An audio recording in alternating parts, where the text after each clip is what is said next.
ठीक है, थोड़ा बोला जाएगा तो सुनिए बस। हाँ, अच्छा रहेगा। So guys, today is Friday, is the pronunciation day. So for as I think about it, it's very profitable for you all guys. So once you focus on it, because pronunciation is the backbone of English. Without it, we cannot be called a perfect speaker. So if you want to speak English in a very proper way, you must try to focus on the pronunciation. So now I will tell you about it in a very prominent way. If you focus a little bit, you will understand what's going on with this word. Fine. So इसके बारे में थोड़ा सा आप लोग गौर करो, समझो, जानो, पहचानो। मैं आपको बताना चाहता हूँ कि ये जो उच्चारण है, जो प्रोनाउंसिएशन हो, क्या होता है। कोई भी जुबान में खास हो, उर्दू हो, इंग्लिश हो, अरबिक हो, हिंदी हो, सब में मालूम उच्चारण होता है कि नहीं। तो उसके हिसाब से आपको उसको मैनेज करना पड़ेगा। तो जिस तरह से मालूम है हमको पढ़ना है इंग्लिश में, तो जो कम्युनिकेशन ट्री बनाया गया है इसके अंदर क्या बताया जाएगा कि जो कम्युनिकेशन ट्री है, समझ लो हर एक मालूम है भाषा के कुछ सेंटेंस आप बोलते हो ना, उसके दो पार्ट्स होते हैं। पहला होता है स्पीकिंग, एक होता है लिसनिंग। ये तो कॉमन लोग फॉलो करते हैं। स्पीकिंग और लिसनिंग, बोलना होता है और सुनना होता है। लेकिन अगर आप डीप जाओगे, गहरा जाओगे, तो अच्छा बेहतर कुछ करना चाहोगे तो उसमें आपको एक पॉइंट और जुड़ जाएगा। क्या? Effective speaking, effective listening. ये इंपॉर्टेंट है। सुनने का सब सुनते हैं, क्यों? बोलने का सब बोलते हैं, लेकिन जो ढंग से सुनता है, जो ढंग से बोलता है, वही कुछ अलग होता है औरों से, है कि नहीं। तो हर एक जुबान के दो शाखाएं फिलहाल होती हैं। जुबान मतलब भाषा, जो भाषा है उसके दो पार्ट होते हैं बड़े लेवल पे। पहला क्या होता है? स्पीकिंग, दूसरा होता है listening. It's for the common guys, but if you are special one, you must try to focus on the effective speaking and effective listening. ये इंपॉर्टेंट है हम लोग के लिए, ठीक। तो पहला तो आपको ये जानना जरूरी है कि आप जब भी मालूम है बोलने का प्रयास करो ऑन द स्टेज, तो आपका जो बोलचाल का अंदाज हो, इफेक्टिव हो, प्रभावशाली हो। लेकिन हम लोग क्या करते हैं, जब स्टेज पे आते हैं या कहीं बात करते हैं, तो हम लोग मालूम है प्रभावशाली अंदाज में नहीं बोल पाते हैं। मुझे से डल से बातें बोलने का प्रयास करते हैं, रिफ्रैक्ट टाइप का बोलते हैं। ये सही नहीं है। When you all get time, please come on the stage, show better whatever you all have and try to mention this task, effective speaking. And the remaining guys will listen, and listening should be also effective. So both are very important. The first thing is, I think you all have got, that name is effective listening, effective speaking and effective listening. तो आइंदा आगे से आप लोग जब भी कहीं बोलने का प्रयास करोगे इंग्लिश, चाहे स्टेज पे हो, चाहे किससे वार्तालाप कर रहे हो, आप लोग सब में क्या इस्तेमाल करोगे? प्रभावशाली बोलोगे। अब प्रभावशाली का मतलब ये थोड़ी ना कि आप उड़ के कूद कूद के बोलो, बल्कि मालूम है अपने अल्फाज को इतना मालूम है बेहतर अंदाज में पेश करो कि सामने वाला बस सुनता ही रह जाए। देखो मैटर मसाले सब वही होते हैं, बट बोलने वाला कुछ डिफरेंट होता है कि नहीं। कोई टॉपिक पकड़ा दिया जाए आपको, टॉपिक रहती है एक ही, लेकिन उसी टॉपिक को कोई अच्छा बोलता है, कोई गंदा बोलता है, कोई उल्टा बोलता है, कोई सीधा बोलता है, कोई डल बोलता है, कोई इफेक्टिव बोलता है। इफेक्टिव बोलने वाला बाजी मार ले जाता है कि नहीं। समझिए बात को। उसके बाद इसको हम लोग और आगे बढ़ाते हैं। तो लिसनिंग तो छोड़ दो, बोल लो कहते लिसनिंग तो mostly I know about it, how we listen I know well. बोल लो कहते हैं सुनता हूँ, समझ लेता हूँ, लेकिन बोल नहीं पाता हूँ। तो सुना होगा आप लोगों ने ना कि मैं सुनता हूँ, समझता हूँ, व्हाटएवर, लेकिन बोल नहीं पाता हूँ। तो खैर वो छोड़ दो, फिलहाल लोग ज्यादा मात्रा में जानते हैं। हम लोग को बोलने पे गौर करना है आज। फिर आएंगे हम लोग मालूम है इफेक्टिव सेंटेंसेस। अब ये प्रॉब्लम है कि जब आप बोलने चलो ना, तो आपके पास जो सेंटेंसेस हैं, जो वाक्य हैं, वो कैसे होने चाहिए? वो मालूम है इफेक्टिव सेंटेंस आप इस्तेमाल करो। जितना आपका सेंटेंस प्रभावशाली होगा उतना अच्छा आपका स्पीच होगा। और जितने से मालूम है आप हल्के अल्फाज लगाओगे, हल्के वाक्य लगाओगे, हल्के सेंटेंसेस लगाओगे, आपके लिए फिट फायर नहीं रहेगा। जब भी आप कोई बोलने का प्रयास करो ऑन द स्टेज या किसी से मालूम है, तो आपके बोलने के अंदर में क्या शामिल होना चाहिए? इफेक्टिव सेंटेंसेस, अच्छे वाक्यांश आप तलाशो, उसके बाद उसको अपने अल्फाज में जोड़ो, फिर पेश करो, ऑटोमेटिक बेहतर हो जाएगा। तो so far as I think, effective sentence is very important. So whenever you try to speak somewhere else, you must try to just clutch, grab, figure it out, collect what? Good sentences, effective sentences. फिर वो आपका मालूम है औरों पे ज्यादा असर डालेगा। उसके बाद और आगे बढ़ते हैं। Effective array of words. अब यहाँ पे array of words, अब यहाँ पे एक प्रॉब्लम और आएगा। सेंटेंस तो भाई कई शब्दों का सम्मिश्रण होता है, दो चार शब्दों का, दो चार वर्ड्स का, बोले तो दो चार पांच वर्ड्स तो बोलते हैं सेंटेंस। क्या सेंटेंस का परिभाषा होता है? शब्दों का समूह सेंटेंस कहलाता है, लेकिन उसका एक अर्थ निकलता हो। है कि नहीं? सेंटेंस क्या है? Sentence is a kind of word, sentence a group of words that contains a sensible meaning, that's called sentence, है कि नहीं? तो उसके लिए आपका जो सेंटेंस उसमें अगला स्टेप है आपका इफेक्टिव एरिया ऑफ वर्ड्स, जो शब्दों का चुनाव करो, जो शब्द आप चुनो वो शानदार होने चाहिए। अगर आपका शब्दों का चुनाव अच्छा होगा तो ऑटोमेटिक आप सेंटेंस अच्छा बनेगा। देखो स्टेप बाय स्टेप आ रहा है, यहाँ बड़े लेवल पे था, थोड़ा उसमें से और बारीक हुआ, डिसेंडिंग ऑर्डर में चल रहा है, अभी अंत में मालूम है एक शब्द पहुंच जाएगा। अभी जो सेंटेंस पे था समझ लो, ये बड़े सेंटेंस पे था, आप सेंटेंस के शब्दों पे चलाया वो, हाँ वर्ड्स पे चलाया, वर्ड्स पे, और वर्ड्स और आगे बढ़ेगा तो वो सिलेबल पे आ जाएगा। और सिलेबल मालूम अपने आप में बहुत इफेक्टिव चीज होती है, इसके बारे में आपको मालूमात होना बहुत जरूरी है। हम लोग सिलेबल को मालूम जैसा पेश करना है नहीं पेश कर पाते, गलती कर जाते हैं, अभी हम आपको बताते हैं। तो पहले बार जब कभी आप बोलने का प्रयास करो इंग्लिश, उसमें क्या ट्राई मारो, एरिया वर्ड्स आपके इफेक्टिव होने चाहिए। जो भी आप वर्ड्स तलाशो, जोड़ो, ऐड करो, बोलो, वो मालूम प्रभावशाली होने चाहिए। क्या शब्द, ठीक।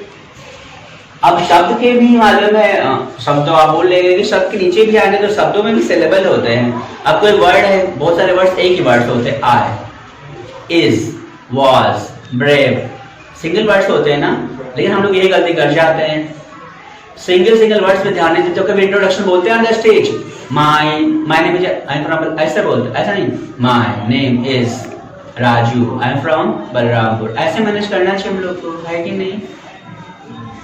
I am Alex from Newfoundland लगना चाहिए। लेकिन हम लोग जब बोलेंगे तो इच को माले में लगेगा, वो इम्पोर्टेंट है ही नहीं, बस बोलते जाओ यहाँ वहाँ सारे वर्डों पे। कुल कहने का मतलब ये हुआ कि जितने भी वर्ड्स आप इस्तेमाल करो, सारे वर्ड्स पे आपको कब्जा हो, कमांड हो, पूरा पकड़ हो कि जो वर्ड्स मैं बोल रहा हूँ वो है जबरदस्त। इज तो इज, वाज तो वाज, माय तो माय, ऐसे आपको प्रयास करना चाहिए। और जो आपका ये सिलेबल है, अगला पार्ट आप इस पे आए सिलेबल पे। कोई भी शब्द हो उसके माले में सिलेबल होते हैं, मोस्टली 2 सिलेबल होते हैं, खास करके 2, 3, 4, लेकिन हम लोग को भी 2 फोकस करना है। जैसे आपका एक वर्ड है इंग्लिश, इंग्लिश हमने एक वर्ड चुना, अब इंग्लिश पे कितने सिलेबल हैं? इंग्लिश, 2 सिलेबल हैं, इंग्लिश। अब गलती क्या करते हैं हम लोग, जब कहीं बोलते हैं ना तो हम लोग उसको एक में लपेट देते हैं, या 2, 3 इंग्लिश ऐसे बोल देते हैं, या जल्दी से इंग्लिश। उसका जो इक्वलाइजर है, टाइमर, उसको आपको देना पड़ेगा। जितना टाइम आप देंगे ना उतना फिट वो आएगा। जितना शब्द जितना टाइम मांगता है उतना टाइम आपको देना चाहिए। क्या समझे? अगर कोई शब्द कहता है हमारा इंग्लिश, तो उसको टाइम दो, इंग्लिश। और एक इसके 2 पार्ट्स हुए, एक असेंडिंग ऑर्डर, एक डिसेंडिंग ऑर्डर। कभी कभी उल्टा कर देते हैं, उसको कहना चाहिए मालूम है असेंडिंग में, बोलते हैं डिसेंडिंग में, बोलना चाहिए डिसेंडिंग में, बोलते हैं उसको असेंडिंग में, बस में सब गड़बड़ा जाता है। तो सीधे से पढ़ना क्या करोगे, जैसे इंग्लिश है तो इंग्लिश, इंग आपका समझ लो डिसेंडिंग प्रोसेस में है, मतलब स्टेबल प्रोसेस में है, और लिश थोड़ा सा असेंडिंग है, इंग्लिश। तो देखा, इंग्लिश, एक इंग आपका समझ लो एक डिसेंडिंग प्रोसेस मतलब स्टेबल फॉर्म में है वो, और लिश थोड़ा सा खींचते हुए असेंडिंग फॉर्म में, चढ़ते हुए अंदाज में है, आरोही क्रम में है। तो जब इक्वलाइजर आप डालोगे तो आपको बोलना पड़ेगा इंग्लिश। अब ऐसा नहीं इंग्लिश या इंग्लिश, ऐसा नहीं, जितना वर्ड जो चाहता है उसको उतना टाइम आपको देना पड़ेगा। This called equaliser. So anyhow focus on it, whenever you all come on the stage please start to collect words and specially focus on the syllabus. Syllabus is very important. जब आप syllabus को count कर ले जाओगे तो पक्का आपको कोई भी वर्ड्स नहीं जाएगा हल्का फुल्का, सब मस्त बनेगा, अच्छा बनेगा, बेहतर बनेगा, सारे शब्दों में जादू रहेगा। जो भी वर्ड्स आप बोलोगे, आई just you all know my friends, I would like to tell you about biology, I would like to tell you about the body function. तो एक word body function, I would like to tell you about all this things ना, सारा आपका बेहतर अंदाज में होना चाहिए। कोई भी शब्द आप लोग मान लो छोड़ो मत, उसको हल्का मत लो कि ये तो बेकार है, इसको लोग खींच खा के कुछ खा जाऊं, कुछ बोल दूं। भाई लोग क्या करते हैं, कुछ वर्ड हजम कर लेते हैं, कुछ लोग उगल देते हैं। ऐसा ना करो, सारे वर्ड्स को स्थान दो, जगह दो, जो उनका मुकाम हो उतना उनको मुकाम बख्शो, फिर वो निखार देंगे आपके अल्फाज में, फिर आप बोलोगे लोग आपको सुनते रह जाएंगे, है कि नहीं? So please work on it. उसके बाद और आगे बढ़ते हैं। अब इसी सिलेबस में क्या मिलेगा आपको, उसके भी 2 पार्ट्स होते हैं, एक होता है मालूम कंसोनेंट्स, एक होता है वॉवेल, जैसा आप जानते हो इंग्लिश में 26 words present in English. Among them we can find 5 vowel and remaining one called consonants ना, है कि नहीं? तो ये केवल consonants और vowel में डिवाइड। अब vowel जो होते हैं वो मधुर शब्द होते हैं, क्या समझे? vowel अक्सर मान लो वहां लगाया था जहां पे आपको मधुरता वाले वर्ड पेश करने हैं। जो vowel है उनका काम ही है किसी भी अल्फाज को मधुर बनाना, और जो consonants होते हैं वो थोड़ा कर्कश टाइप के होते हैं। तो जो अच्छे सिंगर्स होते हैं, अच्छे राइटर्स होते हैं, अच्छे पोएट्स होते हैं, जब कभी वो चीज, या अच्छे स्पीकर्स होते हैं, जब उनको अच्छा स्पीच देना हो या लिखना पढ़ना हो तो उसमें क्या करते हो लोग? अच्छा वर्ड चुनते हैं, कंसोनेंट को थोड़ा हटाने का प्रयास करते हैं और वावल के बाद थोड़ा ज्यादा भरते हैं, इसलिए वाले वो इफेक्टिव होता है, सुंदर बनता है, लोगों को सुनने में अच्छा लगता है। तो ये केवल वावल और कंसोनेंट की बात हुई, कंसोनेंट वावल की बात हुई। उसमें से एक चीज और जुड़ा हुआ है, इसमें आगे और बड़ा तो साउंड बेशुमार होगा। 26 केवल नहीं, 26 तो आपको केवल वावल कंसोनेंट हो गया, उसके आगे और बढ़ हो गया आप लोग तो साउंड आएगा। तो वावल साउंड और कंसोनेंट साउंड्स, इस पे आपको बात करना पड़ेगा। और जब यहां तक आप पहुंच जाओगे ना, तब मालूम है आप मुकम्मल स्टेज पे पहुंच चुके होंगे। किसके मामले में? इंग्लिश के मामले में। तो this one are communication tree. So you all guys, I think you will all focus on it and in the next coming days you will work on it and I hope you will get it and show better on the stage. Fine. So that's called communication tree. Fine. The next one is included something I would like to also focus on all these points. So this tree is clear. You will have to focus on it. First of all, focus on listening or speaking, then listening, then go for the sentence framing, then go for the collection, the selection of words, then go for the syllable, then you can go for the effective consonant and effective vowels, then at last you can go for the effective consonant sounds and effective consonant or vowels sounds। इतना आपको पक्का करना है पहले। उसके बाद जो आपको मेन चीजें हैं ये ज्यादा इंपॉर्टेंट है, इसको भी आपको पकड़ के साथ में रखना है और कल प्रेजेंटेशन में सब मालूम थोड़ा थोड़ा देखा जाएगा आपकी तरफ से, ठीक। जब कभी इंग्लिश बोलो उसकी क्या ब्रेथ है, फ्लुएंसी एंड ब्रेथ कंट्रोल। सबसे इंपॉर्टेंट इंग्लिश में क्या होता है? फ्लुएंसी, धारा प्रवाह बोलना। आजकल का पहला यही समझ लो शर्त होती है किसी कंपनी में कि वहां अगर आपको जवाब देने की बात करते हैं तो लिखे रहते हैं फ्लुएंट इन इंग्लिश, है कि नहीं? देखा होगा आपने अखबारों में कि आपको इंग्लिश धारा प्रवाह आती हो, लिखना भी आपको अच्छा आता, बोलना भी आपको अच्छा आता हो। तो फ्लुएंसी सबसे इंपॉर्टेंट है किसमें? स्पोकन में।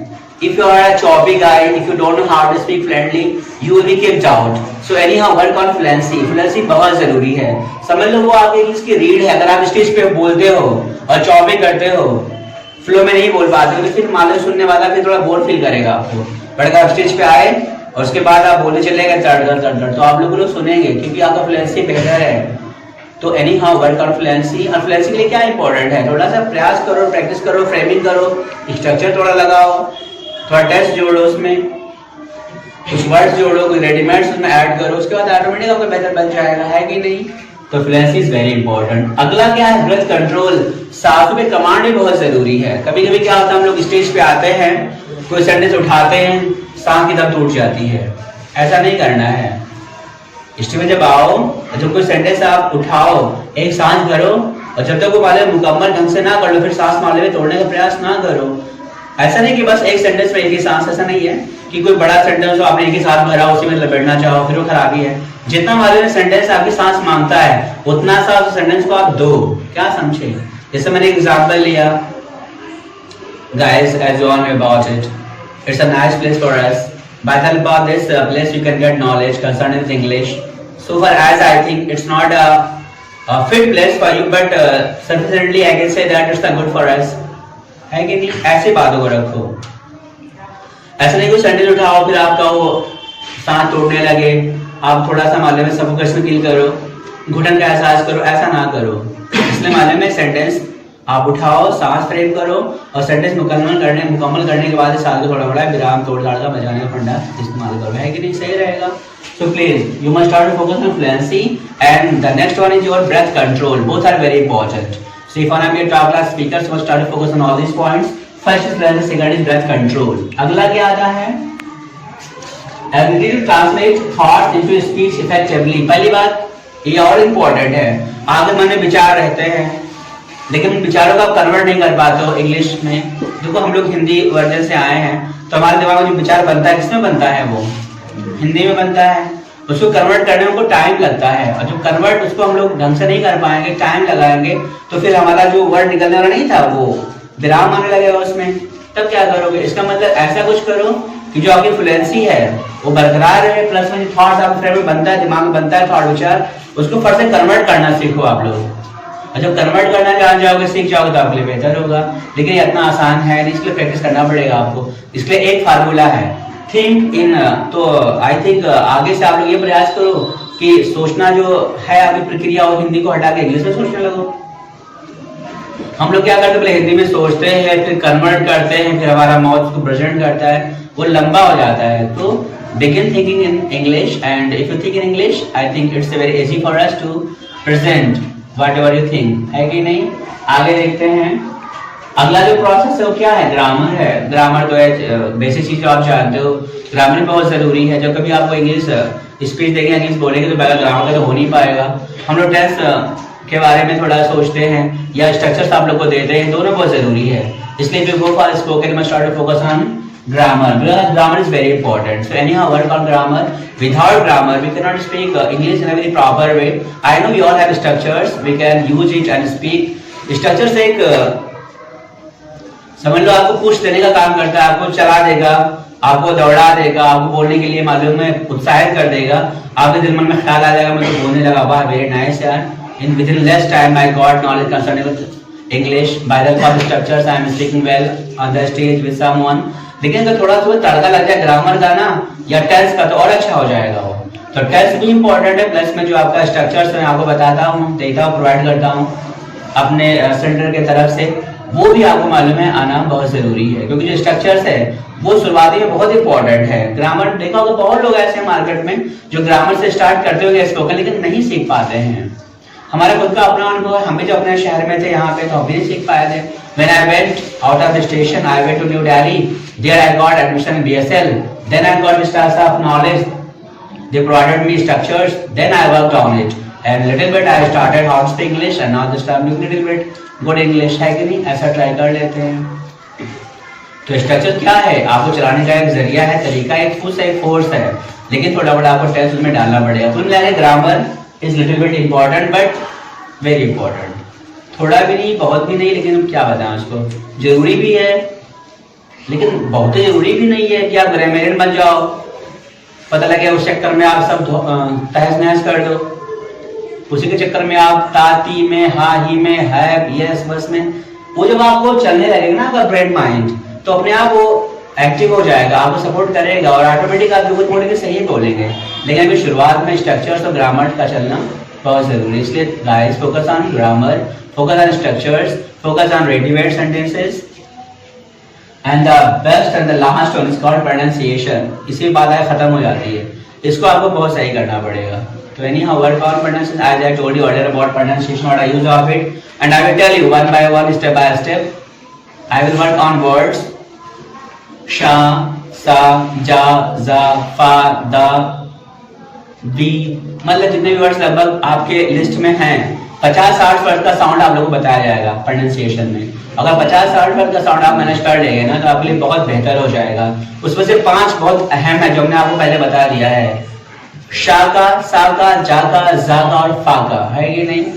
इतना भी आप कमांड करोगे तो भी आपके वर्डिंग से निखार आ जाएगा, आपकी स्पीच और से अलग लगेगी। बट अगर पूरा पढ़ा दिया जाए, पूरा पक्का कर लेंगे आप लोग, फिर I think you are super one. So anyhow I will provide you all guys step by step, you must start to collect whatever I am giving you. उसके बाद आप उस पर वर्क करते रहो, प्रयास करते रहो, फिर देखना चेंजेस बहुत बेहतर आपके अंदर आ जाएंगे। उसके बाद क्लैरिटी बोलता है, अस्पष्टता भी बहुत जरूरी है। ये भी तो एक और बड़ा सा मुद्दा आ गया। आजकल जब हम कोई चीज बोलते हैं तो अस्पष्ट नहीं रहता है, वो क्लियर नहीं रहता है। वो क्यों? उसमें खटपट आ जाता है, कोई सेंटेंस खा लेते हैं, उतर जाता है। लेकिन जो जो बात बोलो आप अस्पष्ट बोलो। जैसे my name is Mahmood, I am from Balrampur, I am pursuing spoken classes from this centre, ऐसे वर्ड्स आप रखो। And you all know my friends, whatever you told about English, it's all true. इस तरह से वर्ड्स आप रखो ताकि जो क्लियर हो, स्पष्ट हो। उसमें थोड़ा बड़ा मालूम है, ऐसा नहीं कि क्लियर ना हो, समझ ना पाए, आप उल्टा उल्टा बकते जाओ। तो जो भी आप कहो, भले धीमा बोलो, फ्लैसी कम रखो थोड़ा बड़ा शुरुआत में, लेकिन स्पष्ट बोलने का प्रयास करो, ठीक? तो उसमें क्या लिखा था कि जब स्पष्ट आप बोलेंगे ना, उसमें क्या इस्तेमाल करेंगे? Crisp consonant. जो कंसोनेंट आप लगाओगे ना क्रिस्पी होगा, कुरकुरे टाइप का, क्रिस्प वाला कुरकुरापन होगा ये, मतलब ऐसा लगे कि अगर जुबान से वो मालूम है बिल्कुल वो जैसे लगता नहीं वो जिससे वो लोग भुनते हैं ना उस पे वो पॉपकॉर्न तो उसे फूटता है, तो ऐसे हमारी जुबान से आपको कंसोनेंट निकलने चाहिए, है कि नहीं, तरोताजा बिल्कुल नया फड़ाता हुआ क्रिस्पी कुरकुराता हुआ, तो ज्यादा असर डालेगा। फिर जब मनहूस हो के आप बोलोगे कोई सुनने नहीं चाहेगा, बिल्कुल डल हो के, do you know my friends I would like to tell you about this, it is my favourite topic, तो कौन सुनना चाहेगा, इसलिए मालूम है थोड़ा चार्ज अप हो गया, do you know my friends today I will tell you about a topic that's name is destiny, I will work on it, listen carefully what I am telling about destiny, ऐसे थोड़ा सा मजा आया। Sound and effective words ends convey meaning leading to clarity, और जब आप कोई sound शुरू करो तो भी उसका मालूम है जो पहला वर्ड हो वो भी शानदार हो, स्पष्ट हो, साफ हो, सुरक्षित हो, जिसका अंतिम वाला हो वो भी अच्छा हो, जैसे आपने स्टार्ट किया इंग्लिश तो ई भी सही हो और अंत में क्या मिला एच, वो भी सही हो, ऐसा नहीं कि आप ई तो बड़े स्टाइलिश हो ले इन, फिर लास्ट में ऐसा ना हो लो इंग्लिश पल्ले पड़ा। So guys, whatever I told you, please try to work on it. I hope you all have understood all these points. In future, you will do better. It's a communication tree. I gave a knowledge concerning with all these points. So I hope you all have understood. And in future, you will show better on the stage. Next time I will tell you part B of it. Till then, you will have to wait. So for today, that's enough.